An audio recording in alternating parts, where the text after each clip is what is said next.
Okay, so now let us go ahead and deal with the UAC control. Let's go ahead and say yes when the UAC prompt comes about. So let's go ahead and create a delay. Delays are there because you don't know. The initial delay is there because the devices are not initialized straight away, as I said, but these delays are here because you don't know how fast certain systems will react.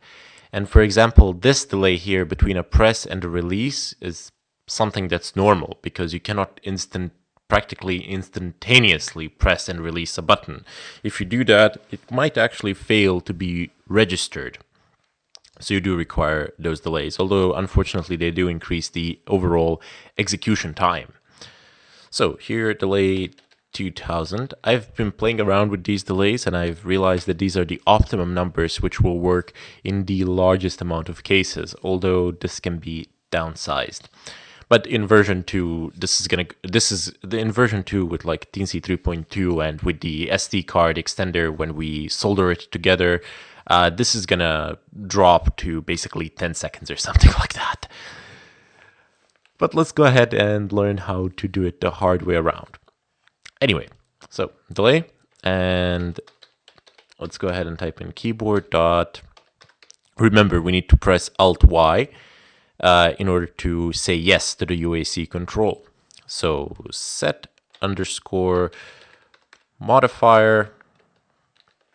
Oh man, set modifier, and then it's going to be modifier key alt, and we're going to go ahead and close this and semicolon at the end. Okay, so we're setting the modifier to alt.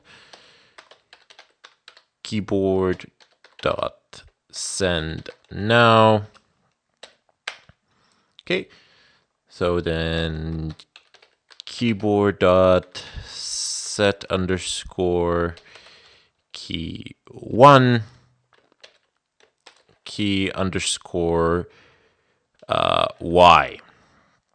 Okay, so we're pressing Alt Y and keyboard dot send now, and forgot a semicolon here. Okay, so let's go ahead and create a short delay prior to the release of these keys. So delay 200, and let's go ahead and release them. Keyboard dot set key 1. You need to be really careful in which order to press them and which order are they released. So this all needs to be manually tested in Windows to see what works and how it works, etc. Keyboard dot send now,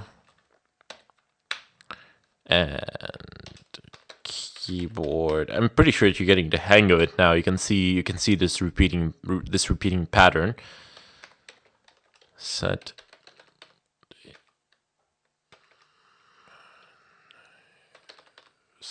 modifier to 0. That's going to be keyboard dot send now, and we're going to go ahead and create the last delay, which will be basically 5 seconds. So delay 5000. Okay, why is this last delay here? Well, usually because I've just chosen it to be in this order because I'm gonna be calling this function multiple times over and over and over again. So I don't want to be putting a delay every single time. Rather, instead, I can just put a delay at the end of the function and know that it's going to be there. Okay, so now we can actually pass a command to this function in form of a string, and that command will basically run as admin. which is awesome because now we can do pretty much whatever we want, and it's going to be running as admin. Okay, so let's go ahead and move on. The next thing that we need is a function to populate a file based upon the content of the file and based upon the path of the file. And this needs to be rather generic. So any path that we give and any content that we give needs to be put into a certain file.